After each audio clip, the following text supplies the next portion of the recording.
Well,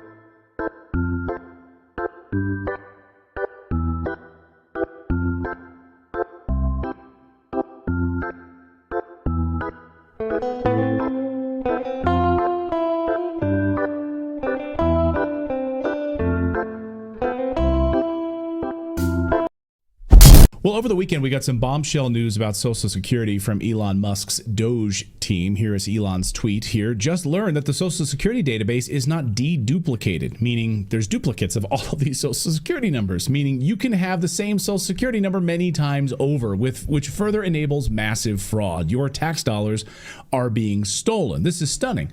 Jovan Pulitzer tried to warn us years ago about these multiple people using the same Social Security numbers when he said this. Listen.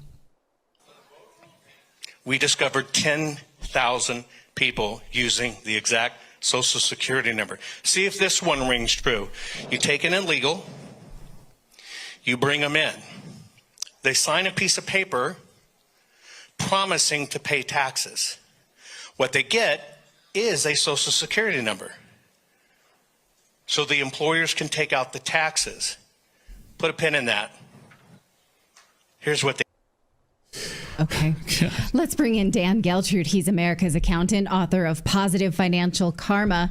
Dan, is this a surprise to you that they were not removing duplicate Social Security numbers? Not only were multiple people double dipping in the Social Security fund that should be ours, the government was too, making money on the backs of 2 or 3 workers, right? Yes, they were. And does it surprise me? No, not at all, because the federal government really has very little control over what's happening financially. Now, I teach fraud and I also teach governmental accounting. 2 different classes, however, or 2 different courses. However, it's amazing how much they intersect, because I tell my students in my fraud class that in order for fraud to occur, there has to be a lack of internal controls. And there is no greater lack of internal controls anywhere in any organization as in the federal government. So because they don't have a true system of checks and balances with what's happening with our money, by the way, so shouldn't that be transparent?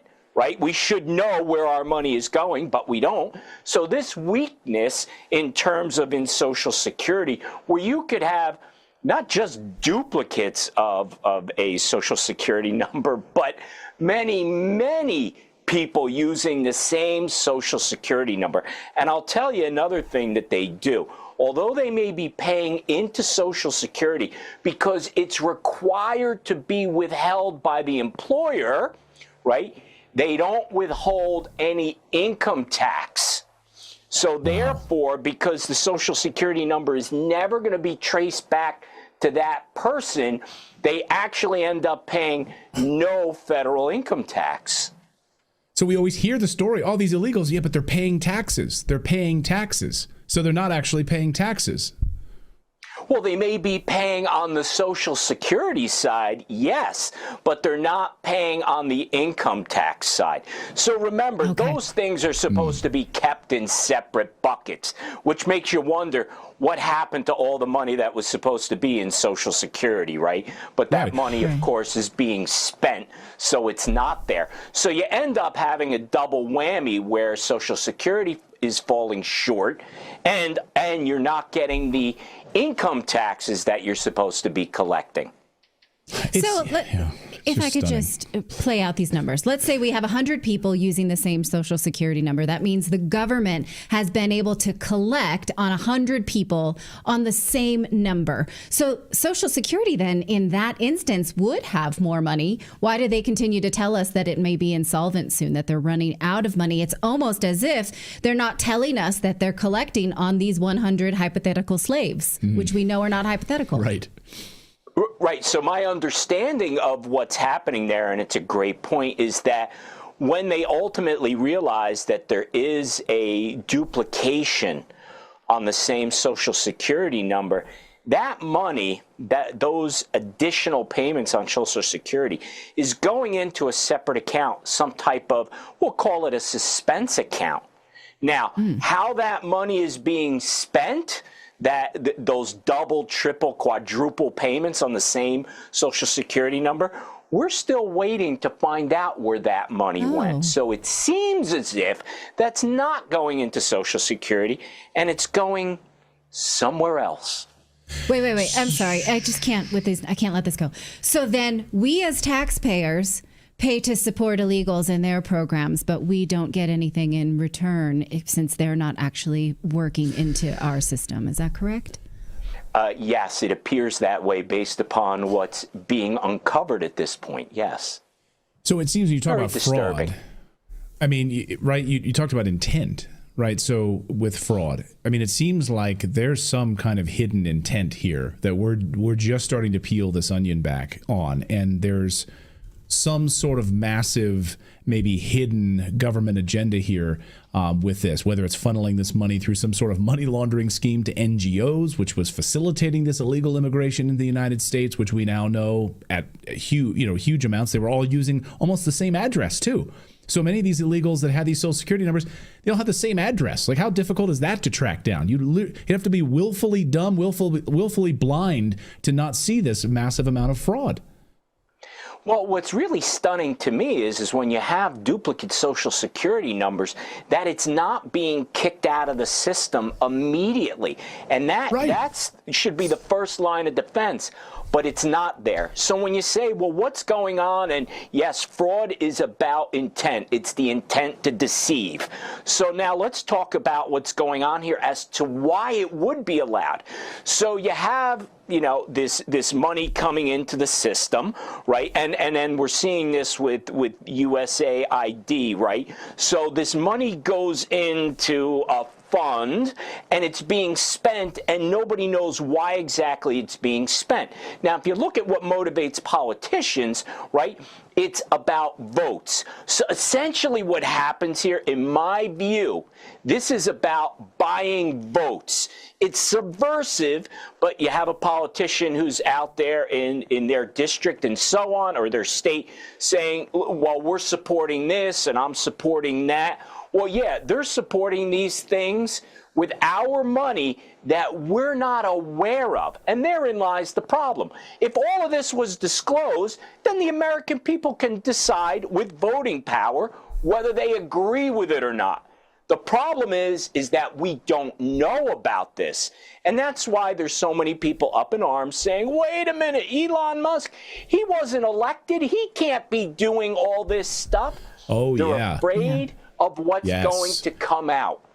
Well, and this is why I think we're starting to see over the weekend this neocon message now. You're starting to see neocons aligning around this idea to stop USAID being gutted because of how it might, be a gift to Putin. Look at this. Here's Michael McFaul tweeted this: freezing USAID aid to Ukraine is a gift to Putin. Why are we giving gifts to Putin? To which I retweeted and said, this is the dumbest tweet of the day. But you saw Mike McCall on Face the Nation saying the same thing. Representative Mike McCall of Texas basically saying that this is emboldening our enemies by gutting USAID. So this is seems like it's the new neocon message. What do you say to that, Dan? Well, this is all about the spin. So I think everybody in Washington knew about this. And they know where these funds are going to. So now the spin comes in and it becomes Russia, Russia, Russia. Now, whether that's true or not, who knows? But we certainly know, based upon what Doge is exposing, there's certainly monies going to places that shouldn't be. And then the question becomes, well, why? What is the intent? And I believe if you dig deep enough, the ultimate in that will be it will translate somehow to votes, right? So when you say, well, why would Joe Biden want to have an open border, which makes no sense, none that any reasonable person can come up with. What I come up with there is to say there has to be an assumption that those people coming over the border illegally will eventually be Democrat voters. Right, absolutely. And I happen to know how this works is an employer submits a W-2 Somebody has given them a social security number. They report it to the government. If it is used multiple times, they will get a notice from the federal government saying something's amok about this social security number, and then nothing happens. The employer's not expected to be an expert in documents. That's not what they do. They're not the police. There's nothing they can do. So the government sitting on this information for decades, really, not just years, that's negligence. It may not be fraud, which is your area of expertise, but it's certainly negligence, wouldn't you say? Of course it is. And keep in mind, from an employer's standpoint, when they're receiving these documents, and this is what fraud is all about, right? The intent to deceive. You're getting these documents which are fraudulent. Now, what are you supposed to do? Audit these things as an employer? If everything appears to be reasonable, which I'm sure they are, you're under the assumption that this person is legitimately here and that they are going to pay taxes. But even when the government catches up on this, if they ever do, if there's no enforcement of anything, you could have all the rules and all the laws you want, right? If you don't enforce it, you still end up in the same spot. Or how about this one? Selective enforcement. We also have that as well. But either way, unless you're going to really enforce the laws, you're not going to be able to achieve your objectives of law and order. Right. Dan Geltrude, great to see you today. Thank you for that analysis. And we're literally at the top of the onion. It's going to get a lot stinkier real soon here. Dan, great to see you. Thanks so much for your analysis on this. Thank you.